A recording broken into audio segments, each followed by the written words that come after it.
Buenos días a todas y todos. Y en primer término quisiera agradecer a los y las integrantes del panel por haber accedido a participar en este tramo de este evento. En lo que nos ocupa es el impacto socioambiental.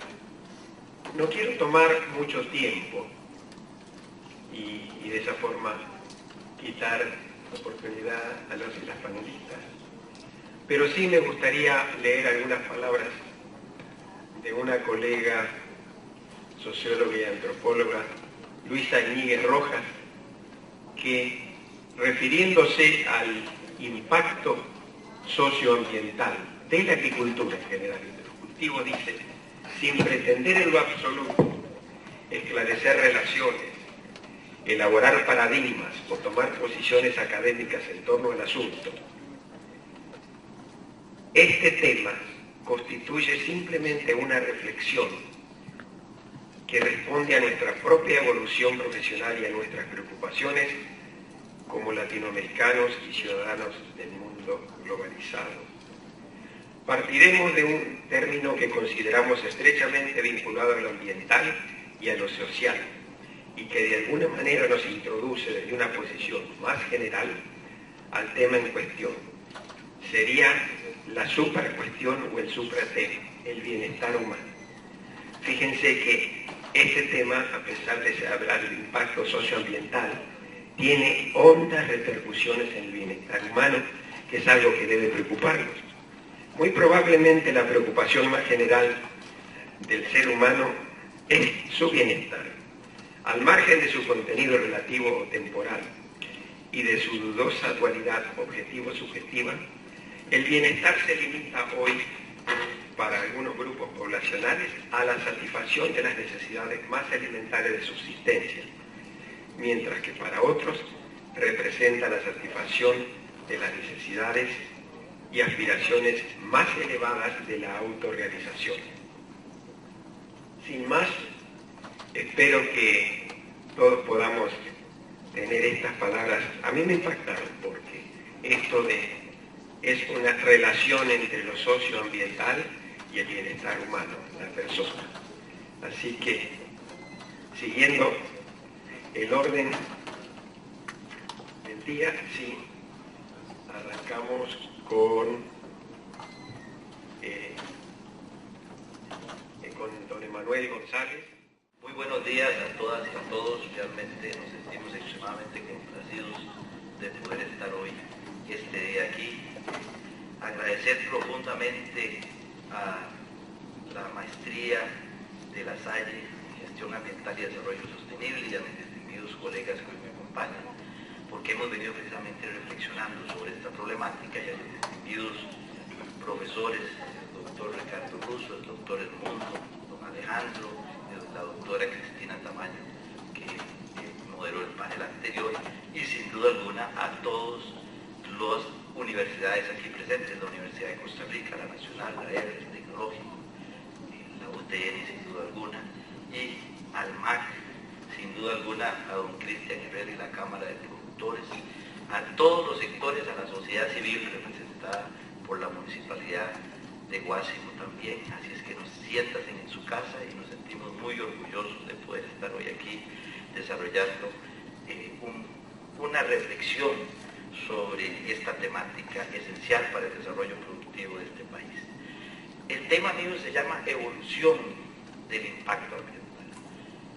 Yo quisiera hacer primero un análisis retrospectivo para podernos ubicar. Lo primero que tenemos que tener claro es que la evolución del impacto ambiental realmente es un fenómeno nuevo a nivel global. Anda por ahí de los 40 años. Cuando yo quiero traer aquí a Raquel Carso y reflexionar sobre la primavera silenciosa, es porque precisamente el libro de esta señora empieza a hacer una sensibilización a nivel global sobre el uso en aquel momento de los plaguicidas organoclorados y el impacto que empezaban a generar en la década de los años 40. Se llama la primavera silenciosa porque precisamente se dejaron de escuchar los pájaros y las mariposas en aquel momento.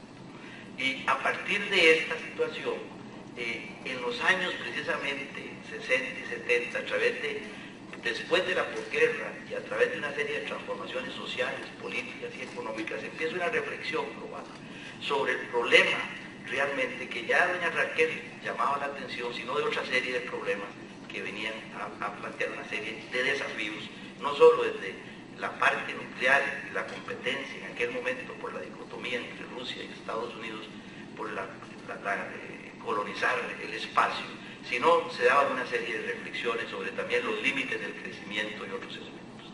Es claro que históricamente planteamos de un principio de antropocentrismo, es decir, el hombre dueño y creador de la naturaleza, avasalladora del paradigma tradicional, evidentemente debiera ser el hombre incluido dentro de la naturaleza como parte de un ecosistema y que han sido parte de las reflexiones que hoy hemos analizado. ¿Cómo nace entonces la evaluación del impacto?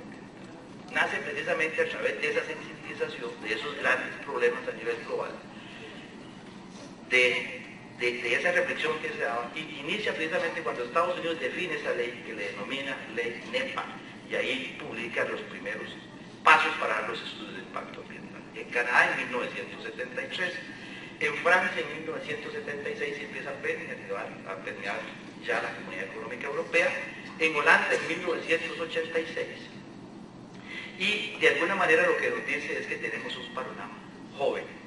¿Qué pasa en nuestro país? La década de los años 70, cuando la sociedad civil le dice a la transnacional que quería extraer el aluminio del Pérez Celedón, no lo queremos. Marca un hito histórico porque el proyecto estaba aprobado en la Asamblea Legislativa, sale de la aprobación y se dice no. Y aquí empieza el movimiento que nace, vemos, paralelo al movimiento histórico en Estados Unidos. Pero como ya también se explicaba aquí, el ecosistema nuestro se convierte en un agrosistema desde la época del café. Y aquí podemos hablar algunos referentes como el arseniato de plomo, por ejemplo, y todo lo que eso implicó, y para que tuviera también algunas implicaciones. Evidentemente el monocultivo del banano también forma parte de esos agroecosistemas, y ahí podemos hablar también del nemagón o fumazone y todos los problemas de esterilidad masculina que ocasionó históricamente. Y también, sin duda alguna, parte de estas estrategias de la agricultura, recordemos la ganadería, cuando se volaban 60.000 hectáreas por año. El Banco Nacional patrocinaba para que precisamente la gente cogiera una hacha y volara a la montaña, porque ese era el concepto que existía en aquel momento. En Costa Rica, entonces, la evaluación del impacto, como muy bien lo explicaba el señor de la Setena, empieza precisamente en los años 80 y 90, pero sigue la tendencia global. ¿Cuál es la tendencia global? Megaproyectos. ¿Cuál era la tendencia global? Hidrocarburos, minería, cielo abierto. Eso era la tendencia, sobre eso se desarrollaba.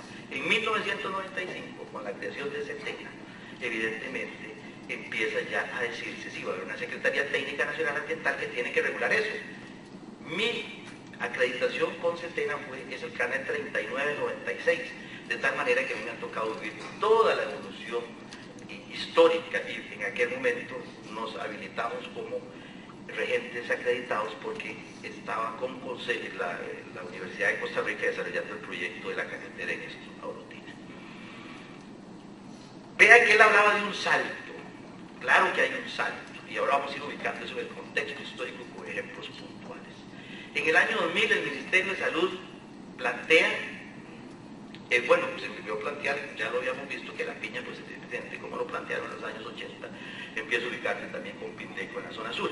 Pero aquí, a partir del año 2000, el Ministerio de Salud dice, para poder otorgar un permiso sanitario de funcionamiento, ustedes deben de cumplir con un plan de salud ocupacional, un plan de emergencia, un plan de sólidos y un plan de líquidos. Y el uso del suelo usualmente lo da el INPE. Este es el primer ejemplo que trae. Esta es una piñera que se ubica en un lugar determinado de este país, y en ese momento nos contratan para que le saquemos el permiso sanitario de funcionamiento. Porque el Ministerio de Salud únicamente les exige dos cosas. Bueno, que las bodegas de agroquímicos, que ya existía un reglamento para eso, se diseñen de acuerdo al reglamento, que tiene que definirse una área para las lavanderías de la ropa de los trabajadores que usan agroquímicos, y que esa agua debe de vertirse en un sistema de tratamiento. Eso es lo que nosotros cumplimos, y con esas recomendaciones el Ministerio de Salud le otorga el permiso sanitario de funcionamiento, ya empezaba EURECAP, en aquel momento eran buenas prácticas agrícolas que tenía la Comunidad Económica Europea, que después se transforma en Global Gap. Entonces aquí, en este salto, pasamos al 2004, donde se publica, ahora sí, cómo en Costa Rica se va a hacer la evaluación del impacto ambiental, y se crea el reglamento. Ahí vuelve a haber un impasse, como anteriormente se decía, ¿verdad? Ahí hay un impasse en ese cambio del uso del suelo, que históricamente ya vimos que está ligado a agrocultivos, ligados a problemas de monocultivos. Y en agosto del 2005 se modifica el artículo 9 de ese decreto que plantea la evaluación del impacto para definir que el instrumento que se va a utilizar es un DEUR, que es un formulario de diagnóstico ambiental. Ya lo vuelvo a ubicar como otro ejemplo. En el 2006 se crea dentro del manual de instrumentos técnicos para los procesos de evaluación de impacto ambiental, y en donde ya se dice que para proyectos agrícolas, agropecuarios y forestales debe presentar un estudio de suelo georreferenciado que contenga descripción morfológica de cada una de las observaciones según el manual de la FAO, clasificación taxonómica hasta el nivel de subgrupo, capacidad de uso de las tierras a nivel de unidad de manejo según el decreto del MAC-PIRENEN y recomendaciones de uso, manejo, conservación y recuperación de suelos derivados del estudio. ¿Quién lo puede hacer? El INTA o personal acreditado. Entonces veamos esta situación. Ya eso estaba en el 2006. Y en el 2007 hay una modificación a ese decreto y se plantea esa situación. En el 2008 viene la guía ambiental para la construcción. ¿Por qué les digo esto? Ese fue otro cliente que tuvimos en ese periodo de tránsito. De tal manera que ya aquí los errores que se cometían eran demasiados. Ya la minera está funcionando, tiene una planta, tiene permisos municipales, hacemos los planes del Ministerio de Salud y le piden viabilidad ambiental. Y da términos de referencia. Lo primero que tenemos que tener claro es que SETENA son actos, los estudios de evaluación de impacto ambiental son actos preventivos. Lo que no es preventivo ni predictivo no debe atenderse. Ya eso es otro negocio. Ya eso entraría dentro de lo que se llama los de diagnósticos de estudio ambiental, o SEDA, que fue lo que SETENA buscó como una alternativa cuando desarrolló el formulario de evaluación ambiental como ese periodo de tránsito. Eso quiere decir que a partir de esa época ya tenemos las reglas claras del currículum. Esas son las reglas. Pero hay un periodo de tránsito, se empiezan a plantear querellas, se empiezan a hacer conflictos sobre qué es el uso del suelo, qué no es el uso del suelo, cuánto es una viabilidad. Si yo ya tengo la finca y tengo 40 hectáreas, pero quiero sembrar 80, si eso entra en la viabilidad, si eso no entra en la viabilidad, y toda la jurisprudencia que ustedes quieran plantearse, y en el 2008 la sala cuarta va a decir, SETENA solo debe actuar sobre actos predictivos, no sobre actos que ya se han impactado, porque para eso está el tribunal ambiental. Es claro aquí que se obtienen permisos, veámoslo, que está muy controlada la actividad, que tiene que tener permiso del Ministerio de Salud, si tiene una soda, permiso sanitario de la soda, si tienen diésel y manejan tanques, permiso, y luego el permiso del Ministerio de Agricultura. Ahora sí, ¿cuáles son los aspectos de impactos que hemos conocido en la historia? Siendo objetivos, y como muy bien lo decía don Cristian, cuando ya él decía qué es lo que les han llamado la atención, porque aquí el objetivo es, como muy bien se ha dicho, generar un equilibrio en esa dinámica de la producción, del empleo y del ambiente y de la calidad de vida. ¿Cuáles son los mayores problemas también? Aquí se ha hablado mucho de eficiencia económica y ese es un concepto esencial, porque recordemos que de acuerdo a la misma ley de la termodinámica, ¿la que nos dice la segunda ley de la termodinámica? Que los recursos son finitos. Eso es lo que nos dice al final. De tal manera que son escasos. Y si son escasos, al final hay que hacer las mejores proyecciones. Pero es importante también definir el concepto de capacidad de carga, sobre todo en un país como Costa Rica, donde no puede competir por volúmenes de producción en café con Brasil o en otros productos. Entonces hemos competido mucho en calidad y hemos competido mucho en cómo ser muy eficientes tecnológicamente para producir lo máximo en espacios pequeños. Pero también, ¿qué significa eso? Porque también la capacidad de carga yo la puedo acelerar con procesos tecnológicos.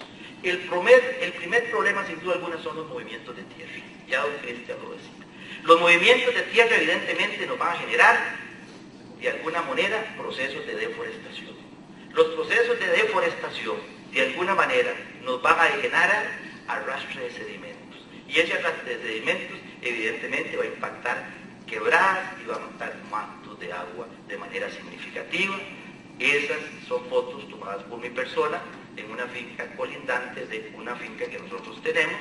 Y otro elemento esencial es la topografía de los terrenos. Por eso vieron en el decreto del 2006 que si los estudios del INTA se aplicaran, evidentemente nos dijera científicamente cuáles son los terrenos que pueden sembrarse y cuáles no deben sembrarse. Por eso desde el 2006 se publica ese decreto donde plantea que profesionales responsables deben de plantear esta lógica. Y esto de la topografía ha generado grandes problemas, si es mayores del 15%, si es del 5%, y las situaciones reales y objetivos que sabemos. Pero el otro problema también lo planteaba y lo decía don Cristian, los linderos y las áreas de amortiguamiento. Ese ha sido un problema clásico con el cual hemos tenido.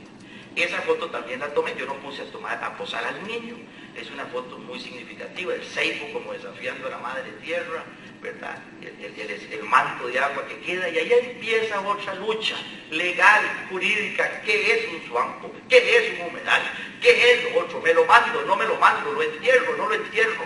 Y ahí empiezan una serie también de acciones que se desarrollan. Empieza el proceso de la siembra. Aquí hay otro fenómeno interesante, 60.000 plantas por hectárea, 65.000, 75.000, 95.000. ¿Cuánto realmente aguanta el ecosistema? Esa es la situación. Ahora, ¿qué es lo que se hace? Porque se hacen grandes esfuerzos, sin duda, y han venido haciendo grandísimos esfuerzos. Cobertura vegetal en canales primarios, construcción de trampas de sedimentos a lo largo de canales, precisamente para poder evitar que esa velocidad del agua logre llegar a esas quebradas. Prácticas de conservación de suelos, sembrar el cultivo siguiendo la curva de nivel en áreas con pendientes y todas las estrategias que eso significa. Prácticas de preparación de suelos, todo el uso de la tecnología, todo el uso de la maquinaria en la mejor forma para que erosione menos, para que sedimente menos. El concepto de resiliencia es clave porque los ecosistemas también y la tierra tienen esa capacidad de recuperación, genética de recuperación. Y eso lo digo porque también hay programas fuertes de reforestación que se utilizan todavía aquellas áreas de cultivo donde definitivamente no se pueda sembrar para que sirvan como zonas de amortiguamiento. Siembras de barreras vegetales, el caso del vetiverio. Y hay otro ejemplo claro. ¿Cuál es el otro problema? Ok, pero que además esos volúmenes altísimos de producción aquí, llámese monocultivos, porque no es un problema de la piña, es un problema del monocultivo, va a necesitar cantidades significativas de plaguicidas. Y ya lo ha dicho el Estado de la Nación, que este país también consume en demasía plaguicidas. El caso del bromacil es un caso sonado por precisamente la capacidad de carga, la saturación de suelos y los impactos que eso puede tener en comunidades. ¿Qué se hace? Bodegas con plaguicidas, ya el decreto lo plantea muy bien, deben de construirse, deben de estar diseñadas, deben de contener todas las medidas de salud ocupacional pertinentes. Tiene que ver además con las duchas donde los trabajadores se duchen bien, tiene que ver con las lavanderías, tiene que ver con dónde yo verto esos vertidos. Y aquí hay plantas de tratamiento donde también se hacen grandes esfuerzos para que eso sea así. Y 5 minutos. Ok, apenas me va a alcanzar. Calibración interna y externa de equipos de aplicación de plaguicidas. Ahí se hacen enormes esfuerzos. Las piñeras han invertido cualquier cantidad de plata en metrología para dosificar lo que hay que hacer. Educación a la comunidad, este es otro gran ejemplo. Educación a los trabajadores. En el caso de esa escuela, como los niños tienen que caminar largas distancias en medio de carreteras y solo piñales, es clarísimo que ellos sean educados para que no cometan algunos errores. Ahí estamos en campañas de capacitación. El control etológico en el uso de trampas, otros tipos de controles biológicos que se han venido aplicando con el objetivo precisamente de usar cada vez menos agroquímicos para poder destruir. Ahí tenemos otro tipo de elementos. En el caso de las plantas empacadoras, también utilización de depósitos para la captación de derrames, en el caso del Cerro del Bailetón, el triple lavado que se ha utilizado muchísimo en este país, y evidentemente después de que ya se cosecha, y esto, ¿cuál es el otro? El problema de la corona. Ya lo vimos. Y ese problema tiene que ver con la mosca de Stauro, la mosca paletera, y ya sabemos que este es lo que más las comunidades han resentido y los ganaderos por los problemas que eso significa. Lógicamente, también, ¿qué se hace? Pues se trata de tener molinos para triturar esa corona, de incorporarla después en las áreas de barbecho, todos estos elementos que se hacen, más utilizarlo en otra serie de opciones que en la tarde aquí nos van a decir las universidades. Ahí vemos también poniendo algún tipo de trampas para que esa mosca no ocasione problemas. Maquinaria y equipo. Sí, problemas de ruido, anda más o menos en 82 decibeles, problemas de emisiones, problemas de algún reguero de líquidos, y esos son problemas que también se dan. Ahí vemos tanques de diésel completamente con toda la legislación que debe tenerse, y luego también algunas aprovechan recolección de aguas pluviales mediante tanques y tuberías para el lavado mismo de carros, y esta es una encuesta donde yo hice, donde ratifica la que yo sabemos. El 40% de esa comunidad dice que el mayor problema es, sin duda alguna, el problema de la mosca, el 16% dice que es un problema de erosión, un 8% dice que es la contaminación de aguas, un 24% dice destrucción del hábitat natural, que vean que tiene correlación con lo que hemos venido planteando. Ahora, esto, como todo en la vida, tiene que ser compatible con el ambiente. ¿Cómo hacemos los 7.000 millones de seres humanos para seguir en esta zona de confort que vivimos? Y hay que equilibrar el planeta, de alguna manera. Hay que equilibrarlo. Lógicamente, genera empleo. Ya vimos los millones de dólares que genera, lo beneficioso que es para este país y para las comunidades, que también se han beneficiado. Mejora, sin duda alguna, en caminos de dominio público, áreas que eran inaccesibles, en estos momentos tienen caminos de primer nivel. Eso ha mejorado infraestructura, luz, eso ha mejorado agua, eso ha mejorado teléfonos, eso ha mejorado internet. Mejoras sustanciales en infraestructura de servicios básicos también. Responsabilidad social, como ya se ha venido planteando aquí, de tal manera que lo que nosotros necesitamos es un balance. Un balance entre el empleo, entre el aumento en las exportaciones, el aumento en las divisas, entre el ambiente y la calidad de vida. Es decir, ese es el objetivo. Todo se puede hacer en esta tierra, pero todo se puede hacer en armonía con la sostenibilidad y el ambiente. Ese es el gran desafío que tenemos los seres humanos en este planeta. Muchas gracias y muy amables.